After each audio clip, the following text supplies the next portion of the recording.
রোজ রাতের কিছু ভালো অভ্যাস পরদিন সকালের জন্য অনেকটাই এগিয়ে রাখে। নমস্কার, শুভ সন্ধ্যা। সবাইকে অনেক স্বাগত জানাই আমার পরিবারে। আমি পিঙ্কি ত্রিপুরা থেকে বলছি। আশা করছি সবাই খুব ভালো আছেন, সুস্থ আছেন। আমিও ভালো আছি। তাই প্রতিদিনের মতো চলে এলাম আরও একটি নতুন ব্লগের সাথে। এখন ওই সন্ধে 7টার মতো বাজে। তো ঠাকুর ঘরের সেবা দিয়ে ঠাকুরের বাসন কুসন সমস্তগুলা মেজে ধুয়ে রেখে দিয়েছি। তারপরে এলাম এখন একটু চুলটা আঁচড়ে নিচ্ছি। তো দুপুরবেলায় আর চুলটা আঁচড়ানো হয়নি, তো ভাবলাম একেবারে এখন চুলটাকে আঁচড়িয়ে একটু ফ্রেশ হই।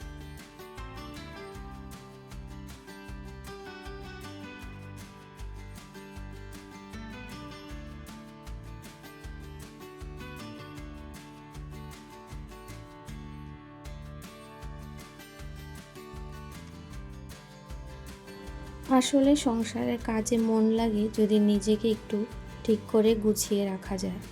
নিজেকে ঠিক করে গুছিয়ে রেখে তারপর কিন্তু সংসারের কাজগুলি করা যাবে। তো যাই হোক, দুপুরে আজকে একটু সময় পাইনি, তো জামা কাপড়গুলো কিন্তু কীভাবে ছিল, তো এখনই ভাঁজ করে নিচ্ছি।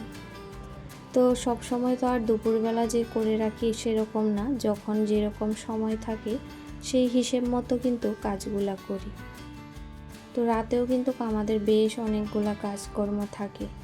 তো এই কাপড় চোপড়গুলো এখন রেখে দিলে সেগুলা কিন্তু মানে ভাজে ভাজে কীরকম একটা আভাজ হয়ে থাকতো।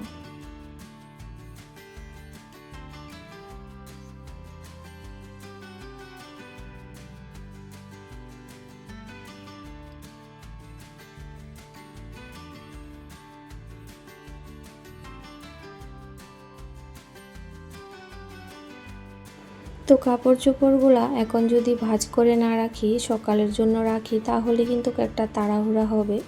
তো বেশি জামা কাপড় হলে তো রাতেই ভাঁজ করি যখন হাতে সময় না থাকে। তো কাপড় চোপড় এভাবে গুছিয়ে রাখলে অনেকটাই দেখতে ভালো লাগে। জামা কাপড় কিন্তু একটা ঘরকে আগোছালো করে, বিশেষ করে এদিক ওদিক জামা কাপড় পরে থাকা, আনলা আগোছালো। আসলে বিকেল বেলাটা থেকেও কিন্তু অনেকটাই কাজ থাকে, যেমন ঘর দর ঝাড়ু দেওয়া, তারপর ঘরটা একটু হালকা মুছে নিই, তারপর সন্ধ্যার প্রার্থনা করার টাইম হয় সেই সময় প্রার্থনা করি, তারপর ওই ফুল গাছে জল দিতে হয় বিকেল বেলাটা, ঠাকুরের বাসন কুসন মাজা, তারপর চা করা, মানে তারপর থেকে একটু সন্ধ্যায় টিফিন বানানো, এই করতে করতে না বিকেলবেলা থেকে সন্ধ্যাটাও কিন্তু তাড়াহুড়া দৌড়াদৌড়ির মধ্যেই থাকতে হয়। তো যাই হোক, সমস্ত কাপড় চোপড় কিন্তু আমার ভাঁজ করা হয়ে গেছে। তো সেগুলো এখন আলমারিতে রেখে দিয়েছি। আর সন্ধ্যার আগে দিয়ে হয়েছে চা খেয়েছিলাম, মানে ওই প্রার্থনা করার আগেই চাটা খেয়ে তারপর প্রার্থনা করার সময় হয়েছিল, তখন পূজা প্রার্থনা শেষ করেছিলাম। কালকে তো বৃহস্পতিবার, তাই কিন্তু বাসনগুলো সমস্তটাই মেজে ঘষে রেখে দিয়েছি, কারণ বৃহস্পতিবারে অনেকটাই সময় লাগে পুজো পাঠ করতে। আর সেই বাসনগুলো রাতে মেজে রাখলে সকালে কিন্তু কতটা তাড়াহুড়া হয় না। তো বেশিরভাগ সময়ই আমি রাতেই মেজে রাখি, কখনো যদি মাঝে মধ্যে মানে সকালে মাজি আর কি। তো যাই হোক, তারপরে যে একটু মুড়ি মেখে নিলাম, ছেলেকেও দিলাম। তো চা তো আগে খেয়েছিলাম, এখন ওকে হয়েছে একটু চা বানিয়ে দিচ্ছি। আর মুড়ি মাখা করেছিলাম আমার জন্য, তারপর ও বলছে যে ও খাবে, তাই ওকে একটু দিয়ে দিলাম।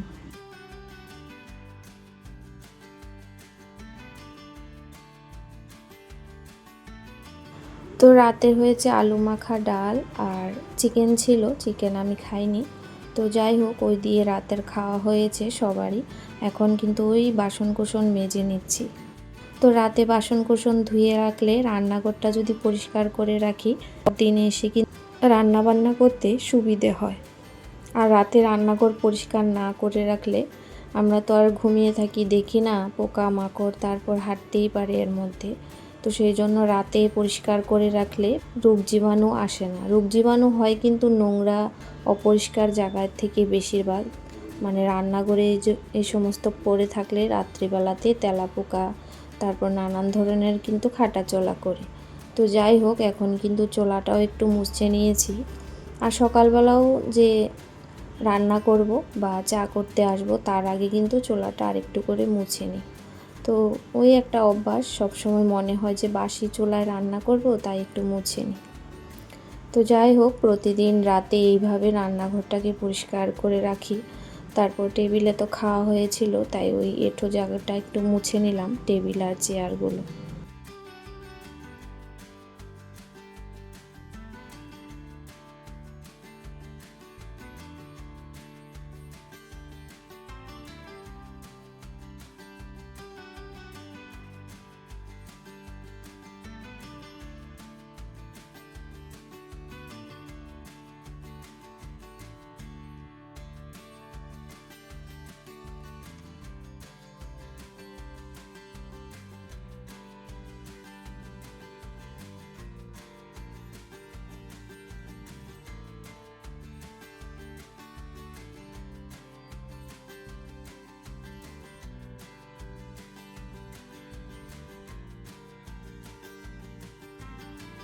সমস্ত বাসনকুসন জায়গায় রেখে দিয়েছি। রান্নাঘর থেকে কিন্তু এখন আর কোনো কাজ নেই। তো এই যে কাল সকালের জন্য জলগুলা ভিজিয়ে রাখবো, জিরে জল তারপরে মেথি জল।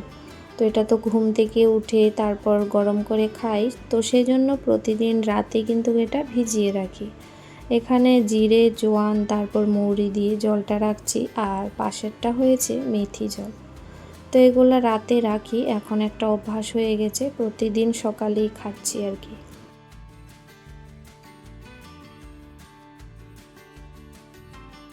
তো যে সকল বন্ধুরা আমার পরিবারে এসে এখনও পর্যন্ত চ্যানেলটিকে সাবস্ক্রাইব করেননি, প্লিজ চ্যানেলটিকে সাবস্ক্রাইব করে একটা লাইক করে দিও। যারা অলরেডি কাজটা করে রেখেছেন সবার জন্য অসংখ্য ধন্যবাদ।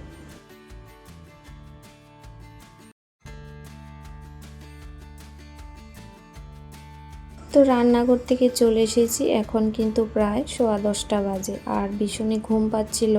আসলে দুপুরবেলাটায় বিছানা যদি না শুই, রাতে ভীষণই ঘুম আসে। তো এখন কিন্তু যে হাত পায়ে একটু হচ্ছে বোরোলিন লাগিয়ে নিচ্ছি। তো প্রত্যেক দিন রাতে পায়ে একটু কিছু না কিছু মালিশ করে কিন্তু আমি সব সময় শুই। আর রাতের এই যে পায়ে মালিশ করে শোয়াটা শরীরের জন্য অনেকটাই ভালো। তো যাই হোক প্রিয় বন্ধুরা, আজকের মতো ভিডিওটি এখানেই শেষ করলাম। সবাইকে জানাই শুভরাত্রি। সবাই ভালো থাকবেন, সুস্থ থাকবেন।